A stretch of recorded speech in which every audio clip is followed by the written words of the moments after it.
Go away! You're not invited, my son-in-law yelled when I, the owner of the house, tried to sit down at the Christmas table that I had set for everyone.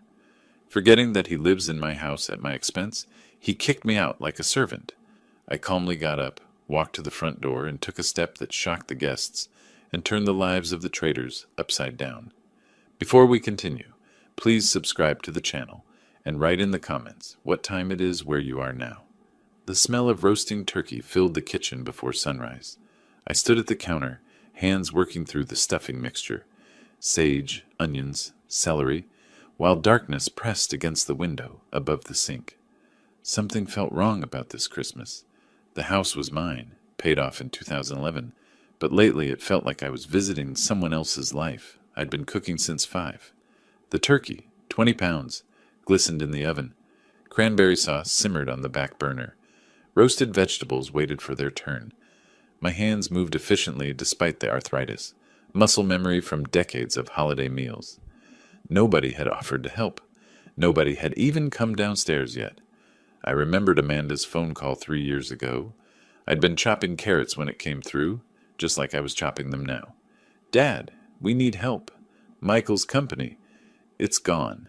Just for a week or two until we figure things out. Come home, sweetheart. Stay as long as you need. They'd arrived with 3 suitcases and hollow eyes. Sterling construction had collapsed overnight. Bad investments, worse partners. Amanda had hugged me tight in this very kitchen, crying into my shoulder. Thank you, Dad. We'll get back on our feet soon. Michael had shaken my hand firmly, his grip desperate. You're saving our lives, Waldo. I opened the china cabinet, pulling out her plates. My wife's collection, the good ones we'd bought together in 1995. The memory shifted. 6 months after they'd moved in, I was setting the same table when Michael had walked through. Waldo, you really should update this place. The carpets, the furniture, it's all very dated. I like it this way. It's comfortable. He'd laughed, that patronizing sound I'd hear 1,000 more times. Comfortable for you, maybe, but we have friends coming over. I folded the napkins now, creasing them into triangles. Another memory surfaced. The check I'd written. $45,000 to save them from creditors. I still had the canceled check in my filing cabinet, dated February 2022. Amanda had cried with relief. You're saving our lives, Waldo. Michael had clasped both my hands. We'll pay you back for everything. The months had passed like water through a sieve. Month 12, I'd been watching the evening news when Michael took the remote from my hand. I was watching that game, old man. Month 18, I'd overheard Amanda on her phone in the hallway. Yeah, we're stuck living with my dad. It's suffocating. Recent weeks had brought new indignities. Being told to keep it down past 9, having my mail opened and sorted, being asked to give them space in my own living room. The doorbell rang at 3. I heard Michael's voice booming in the entryway, playing host. Jason, Melissa, come in, come in. I stayed in the kitchen, basting the turkey one final time. Through the doorway, I watched them arrive. Jason, loud and confident, worked in tech. Melissa, his wife, had that look of someone perpetually judging her surroundings. David came next, Michael's former business associate, then 4 others whose names I'd learn later. Thanks for having us, Mike. Jason's handshake was enthusiastic. I stepped into the dining room, extending my hand. Welcome to my... Michael's arm wrapped around Jason's shoulders, steering him away. Let me show you where the drinks are. Amanda made her famous eggnog. His eyes flicked toward me, dismissive. That's just Amanda's dad. He's staying with us for the holidays. Staying with us. The words echoed. The inversion was complete. I retreated to the kitchen. Through the doorway, I watched Michael pour my wine into my glasses, gesturing expansively about our plans for renovating the dining room. Amanda floated past, playing hostess, avoiding my eyes entirely. Jenny found me checking the oven temperature. My 15-year-old granddaughter leaned close, whispering, Grandpa, why don't you tell them? Tell them this is your house. I patted her hand. Sometimes, Jenny, you let people reveal themselves. Truth has a way of coming out. But it's not fair. I managed to smile. No, it's not. The turkey emerged golden and perfect. 20 pounds of effort. I carried it through on the platter, every eye turning to admire the centerpiece. But they were looking at Michael. Mike, this looks incredible. You've outdone yourself. Michael accepted the praise with a modest nod. Thanks, man. Been working on it all day. I stood in the doorway, holding the empty platter, my jaw tight. Amanda set out dishes, arranging them just so. The perfect hostess in someone else's home. Mine. Everyone, let's sit! Michael gestured to the table. I'd set it for 12. 12 places, 12 napkins, 12 settings of china. As they took their seats, I realized what they'd done. The arrangement left no clear place for me. I stood at the edge of my own dining room, watching strangers fill my table. I'd sat at the head of this table for 26 years, bought it in 1998, carried it through that door with my own hands, refinished it twice, fed my family on it through births and deaths and everything between. I took a step forward. My hand reached for the chair back, the chair where I'd always sat. Every eye in the room tracked the movement. My fingers closed around the wooden chair back. I began to pull it out. The scraping sound of legs against hardwood cut through the dinner chatter like a blade. Conversations died. Forks paused mid-air. I was lowering myself to sit when Michael's palm slammed against the table. Both hands flat. The impact made glasses jump. A napkin fluttered to the floor.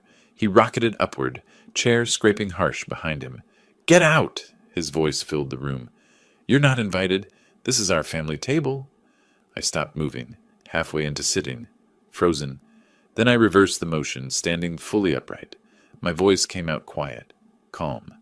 "Michael, did you forget whose house we're in?" The question hung there.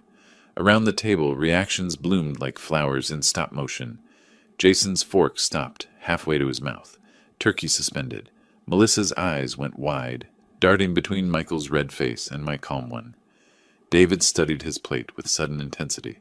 Other guests froze mid-motion, a photograph of discomfort. Jenny half rose from her chair. "Dad, stop!" "Not now, Jennifer." Michael's voice had edges. "This doesn't concern you." "But, Grandpa?" "I said not now." Michael's face was crimson, neck veins visible. He leaned forward, palms still planted on my table. "In the house where we live. You're here on our terms, old man. Be grateful we tolerate you. Now go to the kitchen, or better yet, go for a walk. Adults are celebrating." "We tolerate you." The phrase was a knife between ribs. Silence dropped like a curtain. 5 seconds. 10. 15. Someone's breathing was audible. A clock ticked in the hallway. Distant traffic hummed beyond the walls. Michael gestured toward the kitchen, then toward the front door, movements sharp with dismissal, treating me like a servant or child. Amanda stared at her plate, wouldn't meet anyone's eyes. Her silence was its own betrayal, worse than Michael's words. Something settled in my chest. Not peace, clarity. I'd been making excuses for 3 years. They were struggling. They needed time. Family helps family. But this wasn't family anymore. These were strangers occupying my space, erasing my existence one dinner party at a time. I heard my wife's voice from 20 years back, fierce and clear. "Never let anyone make you small in your own home." I turned from the table, not hurried, not slow, deliberate. My footsteps echoed across the hardwood floor. I'd refinished myself in 2008, through the dining room archway, past the furniture I'd chosen, the photos I'd hung. Michael smirked behind me. I could feel it without looking. He thought I was complying, slinking away embarrassed. I stopped at the front door, placed my hand on the brass knob I'd installed 15 years ago, turned it, pulled. The heavy oak door swung open and December air rushed in, cold and clean and shocking. 40 degrees, maybe less. The rectangle of darkness outside seemed to expand, swallowing the warm yellow light from inside. I stood in the doorway and turned to face the room. "Everyone who is currently in this house and is not its owner, you have 5 minutes to leave. This is my house. I bought it in 1998. Michael, Amanda, take your things and go. Right now." Michael laughed, actually laughed, the sound harsh and disbelieving. "You're joking." But the guests were already standing, reaching for coats draped over chair backs, mumbling apologies. Jason squeezed Michael's shoulder. "Man, we should probably go." "No, sit down. He's bluffing. Ignore him." Melissa was already at the door, coat on. "Jason, come on. This is a family thing." "Yeah, we'll call you later." Jason followed his wife. They fled, all of them within 90 seconds. David nodded awkwardly as he passed. Thanks for, sorry.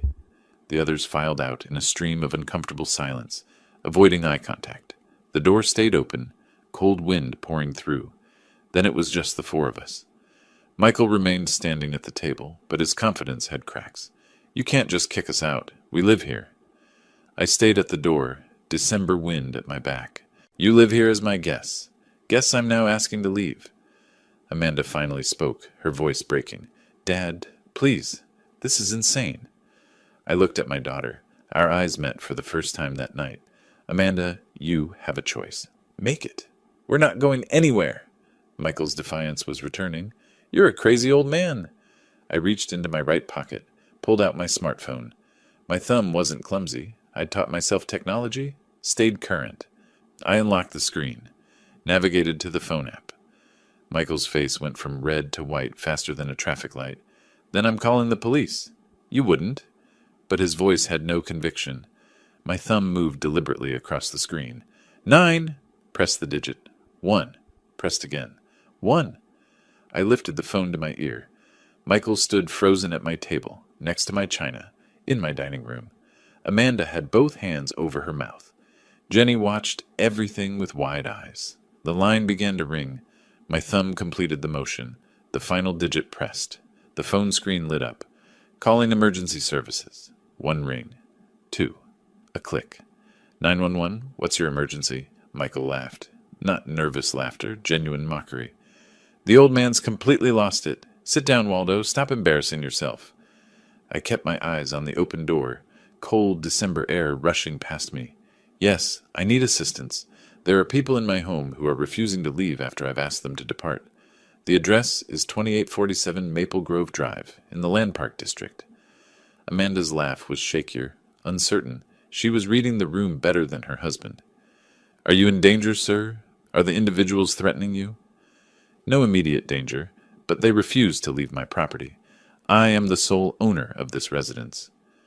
Officers are being dispatched. Estimated arrival 12 minutes. Please stay on the line if you feel unsafe. I'll be fine. Thank you. The click of the call ending was the loudest sound in the house. Michael's laughter died like someone had cut its throat. The smugness melted off his face like wax near a flame. Color drained from red to white in seconds. Amanda screamed. Not words at first, just sound. Pure panic made audible. Then words came. Dad, what are you doing? This is us. Your family. Jenny started crying. Quiet tears, trying to make herself invisible in the corner. Michael's aggression returned, desperate now. You can't do this. This is our home. We have rights. I remained at the open door, December wind at my back. This is my home. You have exactly 12 minutes to gather what you can carry and leave, or explain to the police why you're trespassing. That word, trespassing. It made everything real. Michael looked around as if seeing the house for the first time. Really seeing it. Whose house was this? Dad, please, we have nowhere to go. It's Christmas night. Amanda's voice broke on the last word. That's why I'm giving you time to pack. I could have had you removed with nothing. I felt the pull of guilt, felt it hook into my chest. But then I remembered, be grateful we tolerate you. Michael's words from an hour ago. The memory hardened my resolve like steel cooling. The remaining guests, Jason, Melissa, David, who'd stayed hoping to mediate, grabbed coats with fumbling hands. Jason squeezed Michael's shoulder. Man, call me tomorrow. We'll figure this out. But his eyes said he wasn't getting involved. Melissa touched Amanda's arm. Do you need... we could... She didn't finish the offer. Within 3 minutes, they were gone. All of them. Their rapid departure was a verdict rendered without words. They sided with the homeowner. Now just family remained. Michael snapped into action. Amanda, pack bags. We're not staying here with a crazy person anyway. His words were defiant, but his movements betrayed panic. They rushed upstairs. I heard footsteps overhead, drawers slamming, things thrown into bags. Jenny appeared with one small backpack. Tears streaming, she approached me slowly. Grandpa, I'm sorry. My voice gentled for the first time. You have nothing to apologize for, sweetheart. This isn't right. They shouldn't have treated you that way. No, but it's necessary to set things right. Flashing red and blue lights painted the walls through the front windows. Two officers approached. Rodriguez, male, 40s, with the bearing of someone who'd seen everything twice. And Park, female, 30s, efficient and sharp-eyed. "Sir, you called about a trespassing situation?" Rodriguez's voice was professional. "Yes, officer. I'm Waldo Ross, owner of this property. These individuals were guests. I've asked them to leave. They're refusing. May I see identification and proof of ownership?" I had my driver's license ready. "The deed is in my office. One moment." I walked to my study, opened the second drawer of my filing cabinet, pulled out the manila folder labeled Property Documents. My hands were steady. I'd prepared for this moment without knowing I was preparing. The document was clear. Property purchased. April 1998. Sole owner, Waldo Ross. Officer Park studied it carefully. "And there's no lease agreement?" "No lease. They were family staying temporarily. That arrangement has ended." Michael and Amanda descended the stairs with hastily packed bags. They saw the police and froze. Michael tried to explain, words tumbling out. "Officers, this is a family misunderstanding.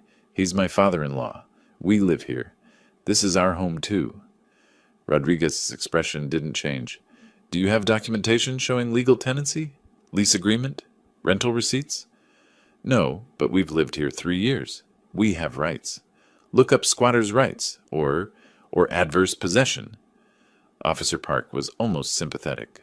"Sir, adverse possession requires specific legal conditions and typically a much longer time frame. This is private property. The owner is asking you to leave." "But we're family," Amanda's voice cracked. Rodriguez looked at me. "Sir, do you want these individuals removed from the property?" I looked at Amanda, saw my daughter, saw 3 years of disrespect, of erasure, of being made small in my own home. "Yes, officer, I want them to leave. They don't have permission to be here." "You need to vacate the premises now," Rodriguez said to them. "Take what you have with you. You can arrange to collect remaining belongings later through civil means." Michael's face twisted with rage and humiliation. Amanda clutched her bag, mascara running in black tracks down her cheeks. Jenny stood small and scared, holding her single backpack. They filed past me. Michael hissed as he passed, voice low and venomous. "You'll regret this, old man." "I regret many things, Michael. This isn't one of them." They moved down the walkway toward the street, police car lights still flashing. I could see neighbors' curtains twitching in windows up and down the block. Michael turned back, mouth opening to shout something. "Keep moving, sir." Rodriguez's voice was firm. They kept moving. The night passed in fragments. I didn't sleep well, not from regret, but from the unfamiliar quiet. No footsteps above my head. No midnight arguments through the walls. No shower running at 6 in the morning. The silence was louder than noise had ever been. I woke at dawn, the house mine again. I walked through each room systematically. Master bedroom to hallway to the guest rooms where they'd stayed. Bathroom, kitchen, living room, dining room. Small details revealed their absence. Jenny's hairbrush gone from the bathroom counter. Michael's construction magazines missing from the living room coffee table. Amanda's coffee mug not in the sink. But the dining room table still held the abandoned Christmas dinner. Turkey cold and congealing. Vegetables untouched. The plates I'd set so carefully now monuments to waste. I didn't clean yet. Just observed. The house told last night's story in physical language. At 8, I made my first decision. The locks had to change. I didn't trust Michael not to return, use his key, take whatever he wanted. I called Sacramento, lock and key. I need all exterior locks changed, today if possible. We can be there by 10. 3 doors, emergency service, that's $450 total. Do it. I used the waiting time productively. In my study, I pulled out my personal ledger. I'd been tracking everything, an insurance man's habit. Numbers don't lie, and I wanted the truth in black ink. The memories came with the entries. March 2022. The first entry, $45,000. Sterling construction debt repayment. I remembered that phone call, Amanda crying. "Dad, they're going to take everything." Michael desperate, but trying to maintain dignity. "You're a lifesaver, Waldo." Not Dad, never Dad, always Waldo. I'd written the check that same day. Michael had promised repayment within 2 years, with interest. The check cleared. The creditors backed off. The promise evaporated. July 2022. $8,000. Bankruptcy legal fees, Morrison and Associates. Michael couldn't afford the lawyer to properly dissolve his company. I paid directly. Sat in that downtown waiting room while he signed papers. Amanda afterwards. Thank you, Daddy. She'd called me Daddy then, but the smaller costs added up worse than the large ones. I flipped through monthly expenses. Electricity jumped from $150 to $300 after they moved in. Water from $50 to $130. Gas, internet, groceries, all climbing. I fed 4 people, not one. Approximately $1,500 extra monthly, times 36 months, roughly $54,000 in living expenses, plus the documented cash, $53,000. Total somewhere between $107,000 and $114,000. I rounded it in my mind to $78,000 documented cash and $30,000 in living expenses. Either way, the number was staggering. I traced the gratitude timeline with my finger. First 6 months, frequent thanks. Months 6 through 12, less frequent. Year 2, appreciation became expectation. Year 3, criticism replaced gratitude. The last 6 months, not a single thank you. At 10 sharp, a white van pulled up. Sacramento lock and key logo on the side. Ted introduced himself, carrying a toolbox and looking professional. You want complete replacement, not rekeying? That's more expensive. I want new hardware, everything new. He whistled softly. Somebody you don't trust with a key? Something like that. Say no more. I see this a lot. Divorce? Family. Which is worse. He worked efficiently. 45 minutes for all 3 doors. I watched each old lock come off, each new one go on. Symbolic rebirth. The new keys were shiny brass, unused. Only I would have copies. At 11, my phone rang. Amanda's name on screen. I considered not answering. Let it ring once, twice, 3 times. Answered. Dad, please, let us come back. We have nowhere to go. Her voice was raw, exhausted, desperate. I kept mine measured. Where did you spend last night? Hesitation, shame in the silence. In the car. Walmart parking lot, on Florin Road. I felt it then, a sharp pang of guilt. My daughter slept in a car on Christmas night, but then I heard Michael's voice in my memory. Be grateful we tolerate you. That's unfortunate. What's your plan now? We don't have money for a hotel. Michael's credit cards are maxed. I have $200. She was giving me every piece of information designed to trigger sympathy. I recognized the manipulation even as I felt its pull. We made a mistake. People make mistakes. 3 years of mistakes, Amanda. I'm done funding them. Think about Jenny. She's 15. I'm thinking about Jenny. I'm thinking about what lesson you're teaching her. What are we supposed to do? Her voice rose to a wail. What you should have done months ago. Find jobs. Find housing. Be adults. I hung up. My hand shook slightly, the first real sign of emotional cost. I set the phone face down on the table. Finality in that simple motion. I needed to talk to someone. I called Harold Patterson, my neighbor 3 houses down. Retired real estate attorney. We'd played chess every Thursday for a decade. He arrived within 15 minutes, 2 coffee mugs in hand. We sat on my back porch. December morning sun was weak, but present. I saw the police car last night, he said. Figured you might need coffee and conversation. You're a good friend, Harold. 20 years of chess matches. I know when you need an opening gambit and when you need an endgame strategy. This feels like endgame. I recounted everything. Christmas dinner, the insult, the eviction. Harold listened without interruption. A lawyer's habit? When I finished, he was quiet for a moment. Waldo, you did everything right, legally and morally. Then why do I feel guilty? Because you're a good man. Good men feel guilt, even when they're justified. He set down his mug. But Waldo, be prepared. They're going to come at you. What do you mean? They'll try to sue, claim tenancy rights, maybe try for adverse possession, even though they have no case. On what grounds? Desperation. Michael's the type who needs to win, even when he's clearly wrong. Harold leaned forward. Do you have documentation? Proof you paid for everything? Every check, every receipt. I keep records. He smiled. Of course you do. You're an insurance man. You document everything. His expression turned serious. Get a lawyer. A good one. Not when they sue. Now. Be proactive. I know someone. Robert Morrison. We go back 20 years. Call him today. The sun warmed the porch. Harold's coffee mug sat on the table between us. My phone lay within reach. I picked it up, scrolled to contacts, found Morrison's name. My thumb hovered over it. The next phase was beginning. The week that followed moved like a chess game. Quiet moves, careful strategy. I spent my days in the reclaimed silence of my house, and my nights planning the next phase. On the 7th day after Christmas, I drove downtown to see Robert Morrison.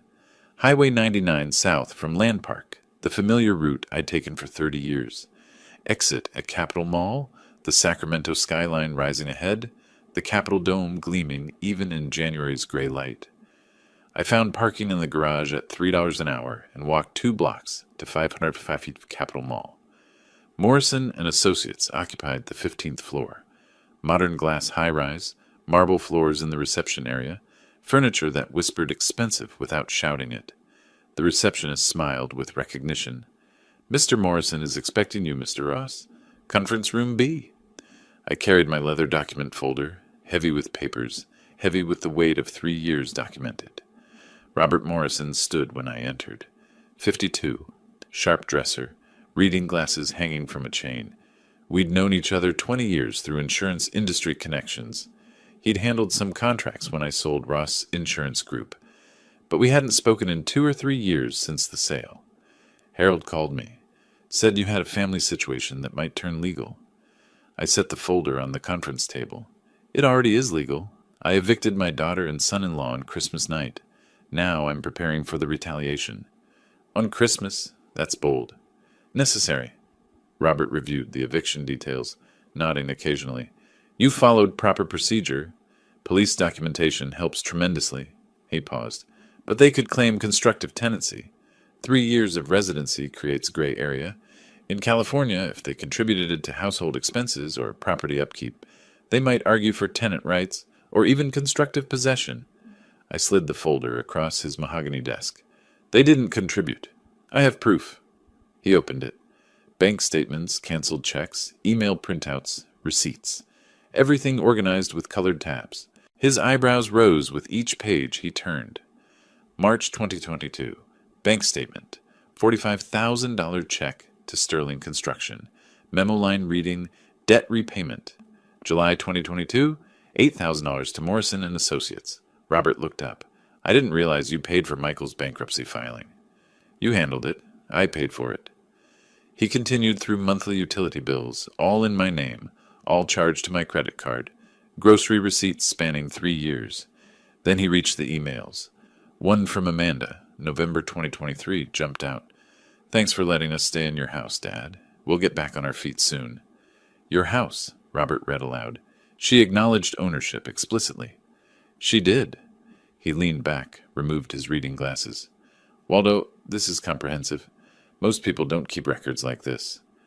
I was in insurance for 35 years, Robert. Documentation was my job. Still, this level of detail suggests you were expecting this? Not expecting?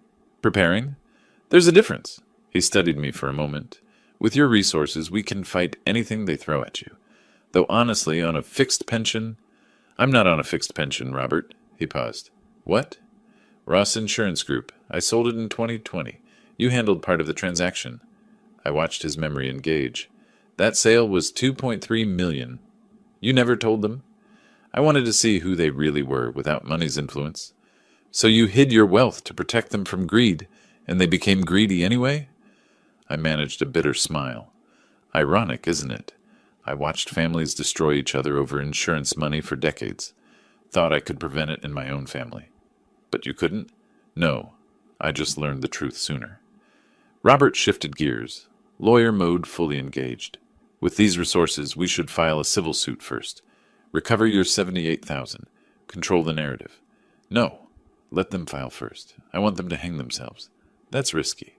If they strike first, they will strike first. Michael's ego demands it, and when he does, I'll be ready. He considered this. My standard rate is $450 per hour. Litigation retainer is typically $15,000. I was already pulling out my checkbook. Draw up the agreement. I'll wire additional funds if needed. You're certain? family lawsuits get ugly. It's already ugly, Robert. I'm just making sure I don't lose. I wrote the check without hesitation. $15,000. Neat handwriting. Tore it along the perforated line, slid it across the desk. The ease of the motion revealed what words couldn't. I'll prepare a comprehensive defense package, Robert said. Everything we need. I stood, gathering my folder. Also, prepare a civil complaint for the $78,000. Have it ready to file, but don't file yet. You really think they'll sue first? Michael Sterling doesn't know how to admit defeat. He'll sue, and when he does, we'll counterpunch. We shook hands, not the polite greeting from when I'd arrived, but the firm grip of equals, of partners in strategy. My hand was on the doorknob when Robert spoke again. Waldo, why wait a week to come see me? I turned back, looked over my shoulder. I wanted to give them time to make a mistake. Desperate people always do. I stepped into the hallway, elevator visible down the corridor, afternoon light streaming through the floor-to-ceiling windows. A man with a plan moving forward. January arrived cold and gray. I learned through Harold's connections that Michael and Amanda had found an apartment in Del Paso Heights, a rough neighborhood, a world away from Land Park. I didn't seek this information, it simply arrived, the way news does in a city where people talk. 3 weeks into the new year, the envelope arrived. Late afternoon, a process server at my door. Official legal document, thick paper, formal language. Sterling Vas Ross, civil complaint. I called Harold immediately. Within 15 minutes, we sat on my back porch despite the cold. The chessboard between us held a game half finished from Thursday. We pushed the pieces aside to spread the legal papers. I read the claims and laughed. Not bitter laughter, genuine amusement at the audacity. This is serious, Waldo. They're actually suing you, claiming part ownership of your house. They're claiming I owe them for the privilege of living in my own home. Harold flipped through pages. They're citing adverse possession, constructive ownership through improvements. What improvements? Michael fixed a leaky faucet once. I bought the parts. My eyes caught the signature at the bottom. Linda Fitzgerald, attorney at law. I recognized the name immediately. Pulled out my laptop, searched California State Bar records, while Harold watched over my shoulder. Linda Fitzgerald, member since 2010, 127 cases on record, and 3 losses. Win rate approximately 19%. 80% loss rate? How is she still practicing? Because desperate people hire desperate lawyers, and desperate lawyers are cheap. $5,000 isn't cheap for people living in Del Paso Heights. No, which means they're betting everything on this lawsuit. They'll lose everything. Harold moved a knight on the chessboard, studying the position. They've made their opening move, aggressive but poorly planned. I countered with my bishop, a swift, confident placement. Every aggressive opening has a weakness. You wait for them to expose it. This isn't chess, Waldo. No, but the principle is the same. Patience defeats panic every time. I called Robert Morrison, put him on speaker so Harold could hear. Got the filing, Robert said. Linda Fitzgerald sent a courtesy copy. It's ambitious. That's generous. I'd call it delusional. Adverse possession requires 5 years minimum in California. They lived there 3. It's dead on arrival. When's the hearing? Judge Williams set it for February 12th. Preliminary hearing to determine merit. Harriet Williams, I know that name. Tough reputation. She doesn't tolerate frivolous claims. This should be quick. The weeks until the hearing crawled by with the same cold determination as January itself. I maintained my routine, chess with Harold, walks through Land Park, preparing for whatever came next. Amanda called once more. I let it go to voicemail. Dad, please drop this. We can work this out. Please. Her voice was broken, exhausted. I listened once, deleted it, felt nothing. February 12th arrived gray and cold. Sacramento County Superior Court, 729th Street, an imposing building downtown. Robert and I arrived at 8:45 for the 9 o'clock hearing. Security screening, metal detectors, elevator to the 4th floor, Department 42. The courtroom smelled of wood polish and old law books. California state seal above the bench. Judge Williams' nameplate gleaming brass. Michael and Amanda were already there with Linda Fitzgerald. First time I'd seen them since Christmas night. Michael wore a cheap suit, ill-fitting, probably borrowed. He hadn't shaved well. Dark circles shadowed his eyes. Amanda wore business casual from Target or Walmart, her hair less styled than I remembered, makeup minimal. Jenny sat between them, looking miserable. Linda Fitzgerald carried an overstuffed briefcase, papers threatening to spill out.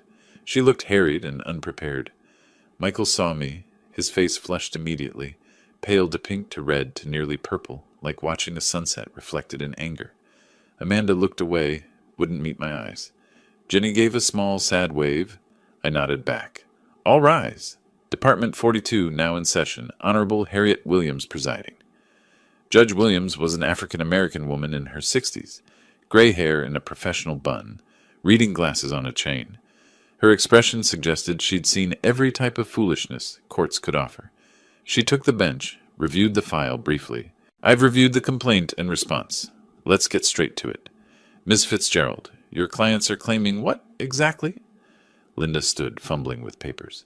Your Honor, my clients resided at the defendant's property for 36 months. They established adverse possession through continuous occupancy. Adverse possession requires 5 years minimum in California. Your clients lived there 3 years. Explain the discrepancy.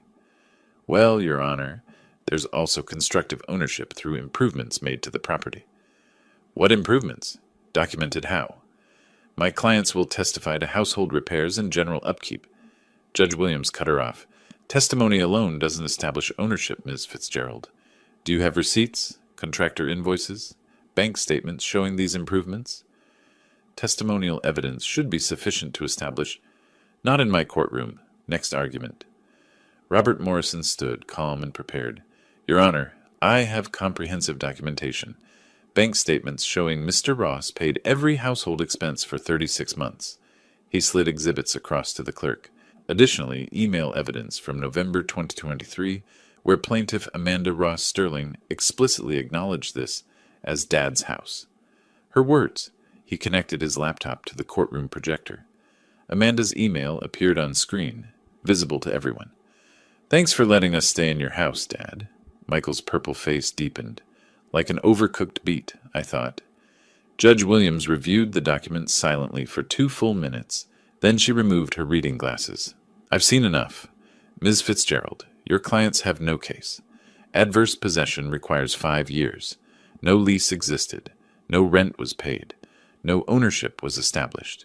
This is clearly a family dispute, not a property claim. Motion to dismiss, granted. Case dismissed with prejudice. Linda tried once more. Your Honor, if we could have an extension to gather additional... No. With prejudice means final, Ms. Fitzgerald. Michael half rose from his seat. This is... Judge Williams' voice sharpened like a blade. Sit down, Mr. Sterling. You're fortunate I'm not sanctioning your attorney for wasting court time. All rise. The judge exited. The hearing had lasted less than 15 minutes. In the marble corridor outside, Michael was shaking with rage. He turned toward me, started forward. Robert stepped between us. Don't. You're already on thin ice, Mr. Sterling. You'll regret this, old man. This isn't over. Several people in the corridor turned to look. Amanda pulled Michael's arm. Michael, stop. Let's just go. Please. Linda Fitzgerald scurried away without speaking to her clients, knowing she'd failed them completely. I stood calm, watching Michael's meltdown with the detachment of someone observing a chemical reaction. Predictable, inevitable, complete. I watched my son-in-law disintegrate in a courthouse hallway, purple-faced and impotent, and felt something I hadn't expected. Not triumph, not even satisfaction. Just cold certainty that this was far from over. My hand slipped into my coat pocket, fingers touching the folder Robert had given me earlier. The one marked, Phase 2, Civil Recovery Complaint, $78,000. The counterpunch was ready. The weeks following the courthouse dismissal passed with deceptive calm. Michael and Amanda vanished from my radar, licking their wounds in Del Paso Heights. But I wasn't idle. Victory in court was one thing, justice was another, and justice required deeper digging. In early March, I made a phone call I'd been planning since Christmas night. I'd spent 35 years in insurance. I knew how fraud worked, and I knew Michael. Court victory stopped their claim, but didn't recover my losses. Michael was judgment-proof, no assets, no income, already drowning in debt. A civil suit might win me a judgment I'd never collect, but if I couldn't get money back, I could ensure consequences found him. I called Thomas Richardson, former colleague from the insurance industry. He worked for California Department of Insurance, Fraud Investigation Division. We hadn't spoken in 18 months, but maintained cordial professional ties. Thomas, it's Waldo Ross. How's retirement treating you? Still a year away, Waldo. Counting down. Let me buy you lunch then, before you escape. The firehouse work for you? Haven't been there in months? Tuesday? Perfect. Noon. Tuesday arrived cold and clear.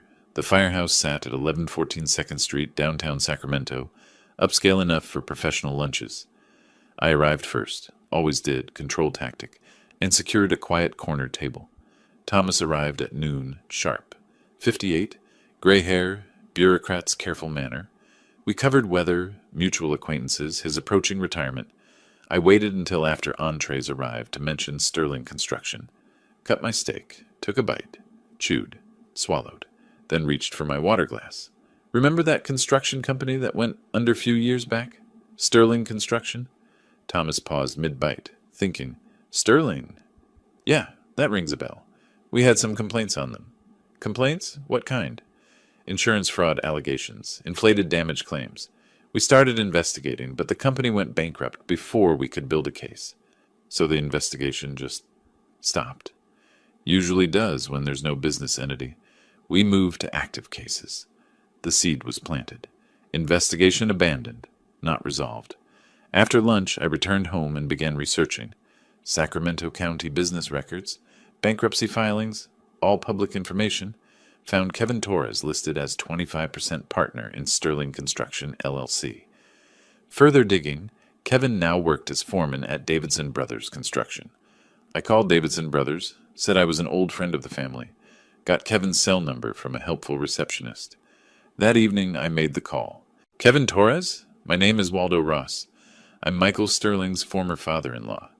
His response was immediate, bitter. Former? Good for you. That guy's a snake. The venom in his voice was promising. That's becoming clear. I paid $45,000 to save Sterling Construction, learning it wasn't worth saving. 45 grand? Man, you got played. That company was rotten from the start. Kevin's story poured out. Sterling Construction had done commercial renovations. 2019 project, warehouse renovation. During construction, section of roof, accidentally damaged. Michael filed insurance claim for $120,000, repairs and business interruption. Insurance paid out. Actual repair cost, $40,000. Michael pocketed the $80,000 difference. I confronted him. He said it was creative accounting. I said it was fraud. What did you call it after he forced you out? Theft. But my lawyer said proving it would cost more than I'd win. I kept the documents anyway, out of spite.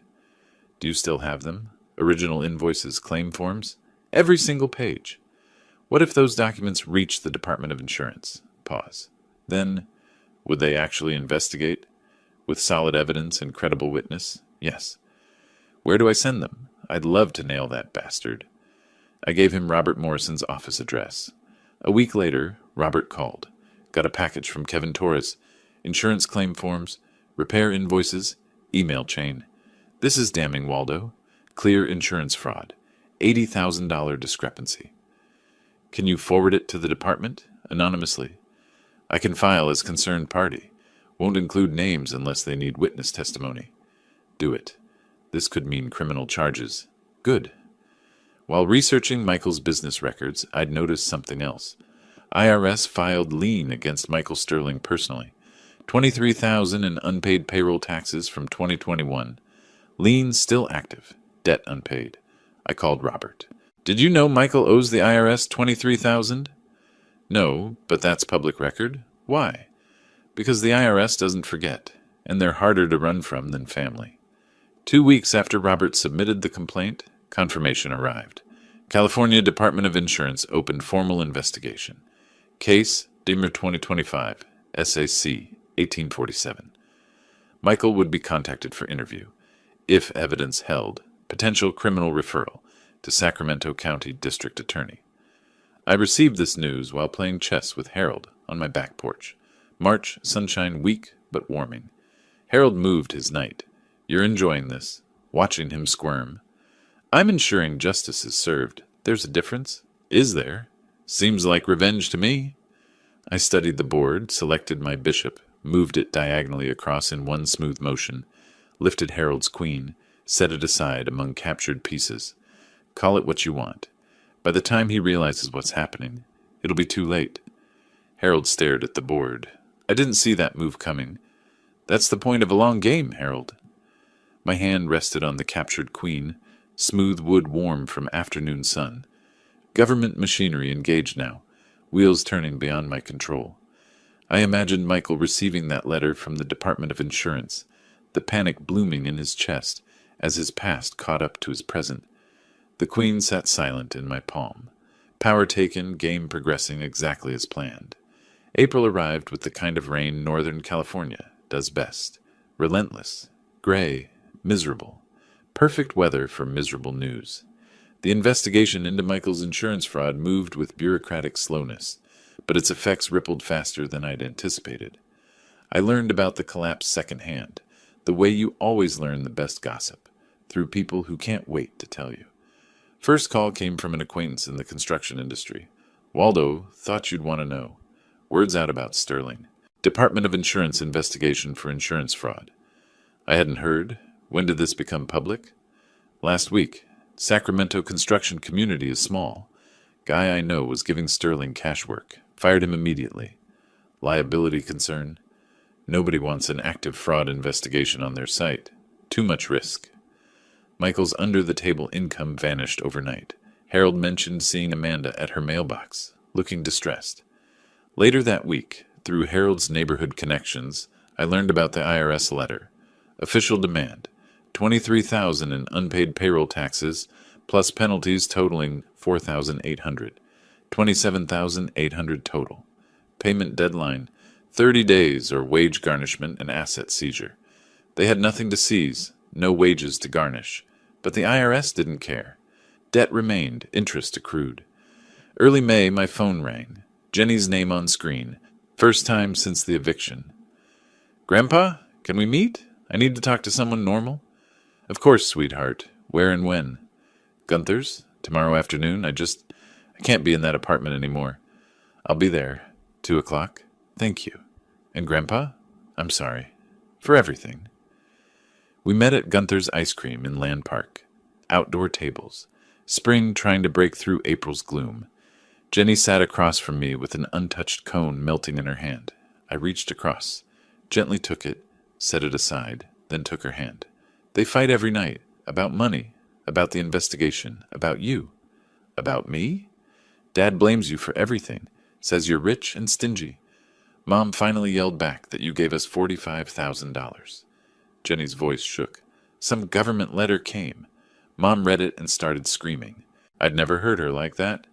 What did she say? She screamed, "You stole $80,000. You committed fraud?" Dad said, "I did what I had to do." Mom said, "You destroyed us. My father threw us out because of your crimes." Dad said, "Your father could have helped us instead of keeping score." Mom said, "He gave us everything and you threw it in his face." First time Amanda assigned blame correctly. Not to me, but to Michael, Jenny continued. Creditors call constantly, sometimes 10 times a day. 6 different credit cards, all maxed. $35,000 total. They scream at each other until neighbors pound on the walls. Through Jenny's account, I assembled the picture. Amanda genuinely hadn't known about Michael's fraud. Her confrontation with him was real. Shock, betrayal, rage. But Michael deflected, still blamed me for not giving them more. The irony, he was right about my wealth, wrong about everything else. The Land Park community learned the full story through social media. Helen Martinez, Neighborhood Association president, posted on Facebook without naming names. Some people don't value kindness until it's gone.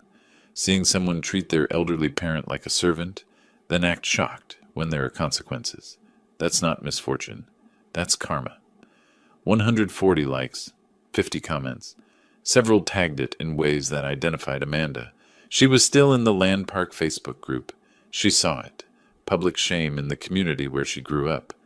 Jenny reported Amanda crying in the bathroom frequently. avoiding grocery stores where neighbors shopped, unfriending people on social media. Her support system, father, old friends, gone. Isolated, ashamed, trapped with a man she now resented. Early June, text from Jenny. They're getting divorced. Mom filed papers today. I don't know what happens to me. I'm scared. I called Robert Morrison. My daughter is divorcing Michael. Does that affect our strategy? You're going to sue her too? Your own daughter? I'm going to recover what's owed. She made her choices. Pause. All right, your call. Through Robert's connections, I learned the divorce details. Michael kept his 2008 Ford truck, worth $3,000, owing $5,000. Amanda kept her 2012 Honda, worth $4,000, owing $2,000. Credit card debt split 50-50, $17,500 each. IRS debt split, $13,900 each. Legal fees outstanding, $1,000 each.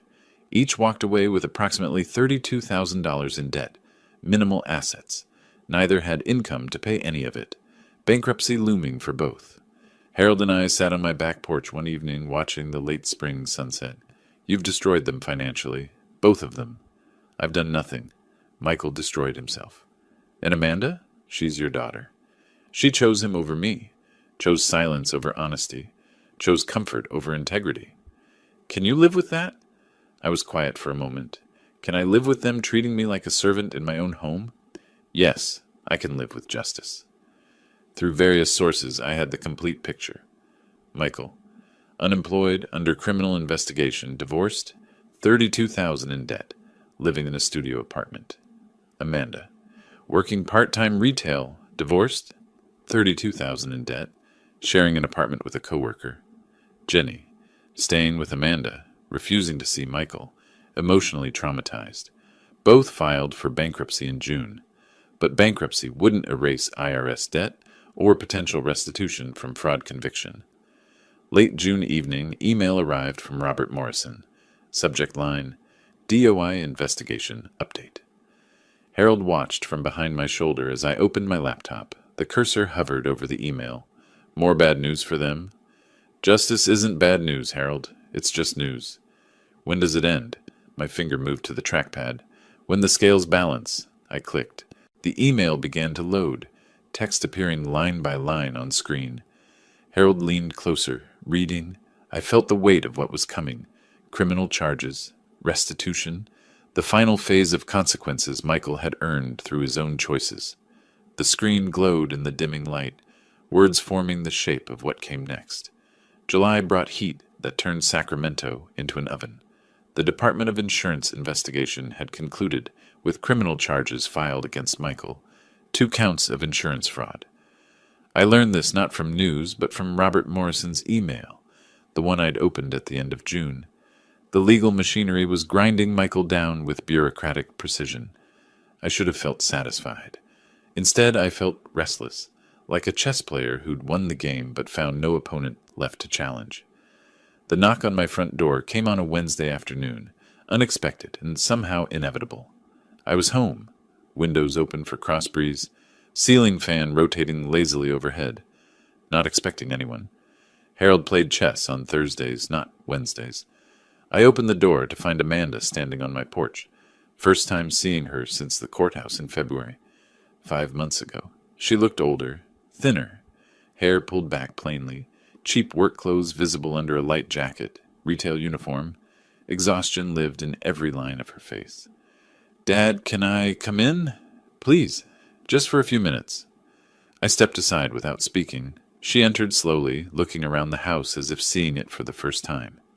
Noticed things had changed. I'd redecorated slightly, made the space mine again. The absence of her family's belongings was evident in the empty corners, the rearranged furniture. We moved to the living room. I gestured to a chair, not the couch. Maintaining distance, sat across from her, waiting. The silence stretched. She struggled to begin. I didn't help, didn't make it easier. Finally, "Dad, I'm so sorry. For everything." She'd rehearsed this, but emotion broke through practiced words. "I was blind. Michael manipulated me, but that's not an excuse. I let him treat you terribly. I stayed silent when I should have spoken up." Her voice caught. "I chose comfort over integrity. I chose him over you. and I lost everything that mattered. I listened without interrupting. Part of me saw my little girl, the daughter I'd raised, now broken and seeking forgiveness. Another part remembered Christmas night, her silence at that table, years of being invisible in my own home, the pull of fatherhood versus the demand of justice. My hands gripped the chair arms, jaw tight. She continued, "I'm not asking you to take me back. I'm not asking for money or help. I have a job now. Retail, minimum wage, but it's mine. I'm figuring things out." She met my eyes. "I just needed you to know. I understand what I lost. I understand who you were trying to be for us. You gave us everything, and we threw it back at you." This clarity, this acknowledgement without asking for rescue, affected me more than tears would have. After she left, promising nothing, asking nothing, I called Harold. He came over immediately, found me on the back porch, staring at nothing. She apologized. She understands now. "What did you say to her?" "Nothing. I didn't know what to say." "Do you want to forgive her?" "I want to forgive her. But every time I start to soften, I remember the years, the silence, the contempt." Harold's wisdom settled over us like evening light. Forgiveness doesn't mean erasing consequences. She can be forgiven and still face what she's done. Over the next few days, my decision crystallized. I'd been holding the civil complaint since February. Robert had prepared it, never filed. Time to file. Not from revenge, but from justice. They'd taken from me financially and emotionally. They must repay what could be repaid. Forgiveness could coexist with accountability. I called Robert Morrison. "File the complaint.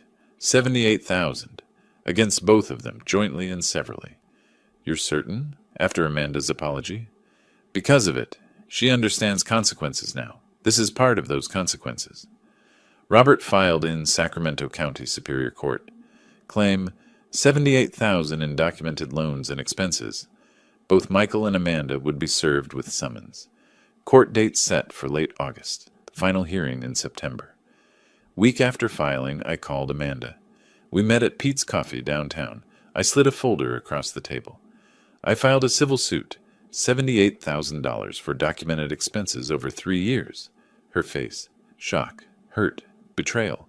"But I apologized. I thought—" "I know, and I heard you. But apologies don't erase debt.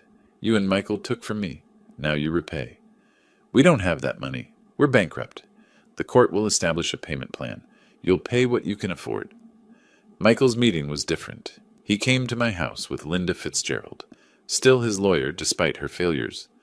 Robert Morrison sat beside me. I presented the same information. Michael exploded. "You can't do this. Those were gifts. Family helping family." Robert, calm and professional. "We have emails where you promised to pay back when you got on your feet. That's a loan, not a gift. This is ridiculous. You're rich. You don't need the money. What I have is irrelevant. What you owe is documented. We'll fight this. You'll lose. Again. But that's your choice." That evening, Amanda called. Her voice was tear-strained but clearer. "Dad, I don't have the money, but I understand why you're doing this. You're teaching me something I should have learned years ago. Actions have consequences. I'll pay. However long it takes, it's what I owe." This response, acceptance rather than rage, showed her growth. She was learning.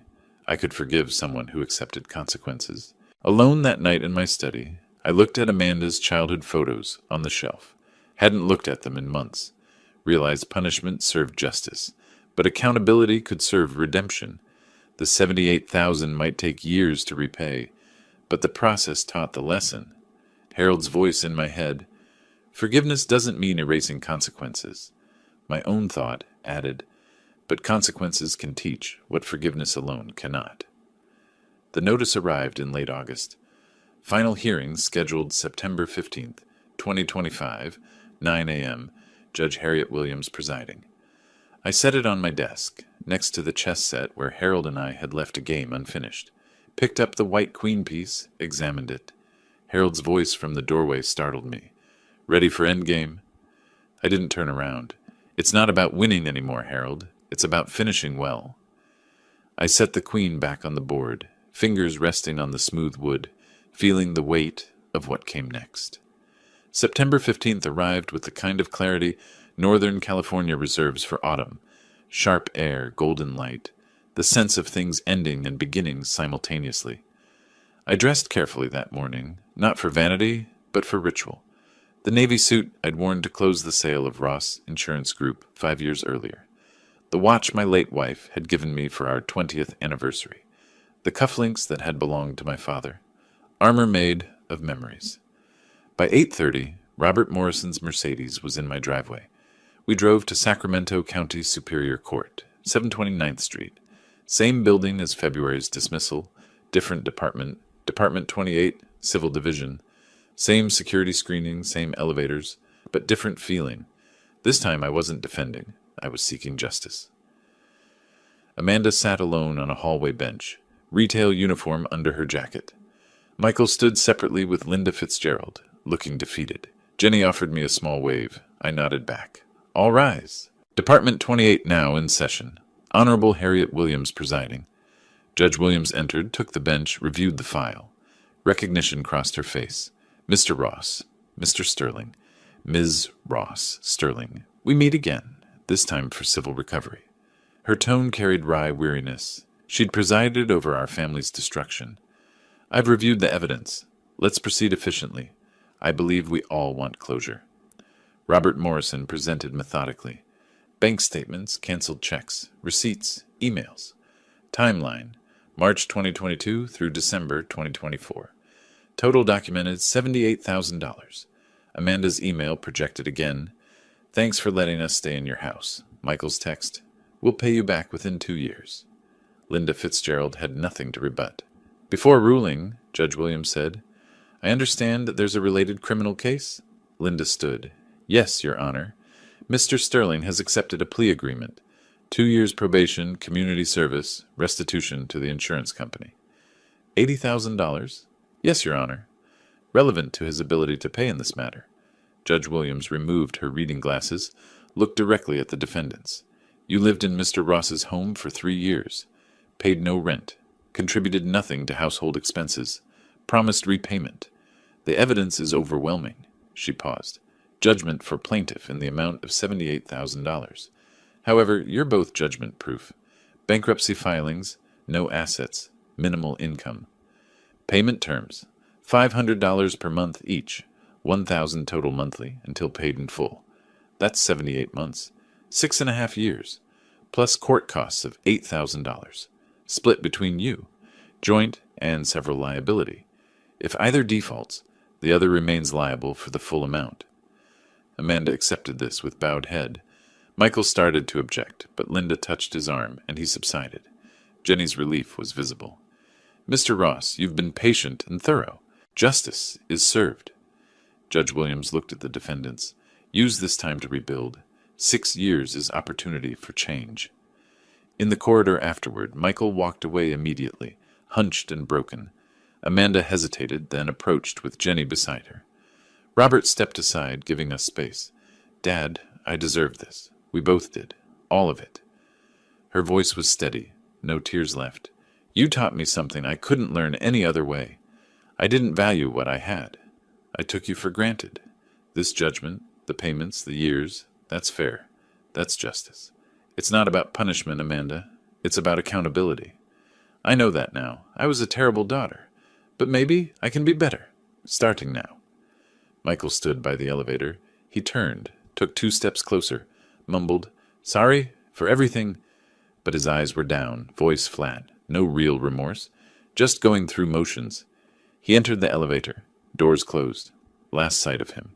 Jenny stepped forward, hugged me. First physical contact in 9 months. Grandpa, I understand why you did this. All of it. Thank you for showing me what standing up for yourself looks like. I held her. You can always visit me, Jenny. To Amanda. With your permission. Of course. You're her grandfather. She needs you. First acknowledgement of potential reconciliation. I forgive you, I told Amanda. But forgiveness doesn't mean forgetting. Trust is rebuilt over years, not moments. You'll make your payments. You'll live your life. And we'll see who you become. That's fair. That's more than fair. When you're ready, when you've shown you've changed, we'll talk. Really talk. I'll be ready, however long it takes. We didn't embrace. Not yet. But there was understanding between us. Robert drove me home. We were quiet until he said, "You did what you set out to do."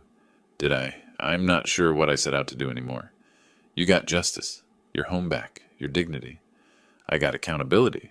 Whether that's justice, time will tell. We arrived at 2847 Maple Grove Drive. I looked at my house. It was completely mine again. That evening, Harold came over for chess. We sat on the back porch in golden September light, mint tea steaming between us. The game was nearly over. I had clear advantage. Did you get what you wanted? I considered. I got my peace back, my home, my dignity, and they got a lesson they'll remember for the rest of their lives. 6.5 years of payments. That's a long lesson. Some lessons take time to learn properly. And Amanda, do you think she's really changed? I think she's starting to. Whether she finishes that change, that's up to her. So what did you learn from all this? I moved my bishop across the board, that the best revenge isn't destroying someone, it's showing them the truth about themselves. Michael saw his fraud, his manipulation, his refusal to take responsibility.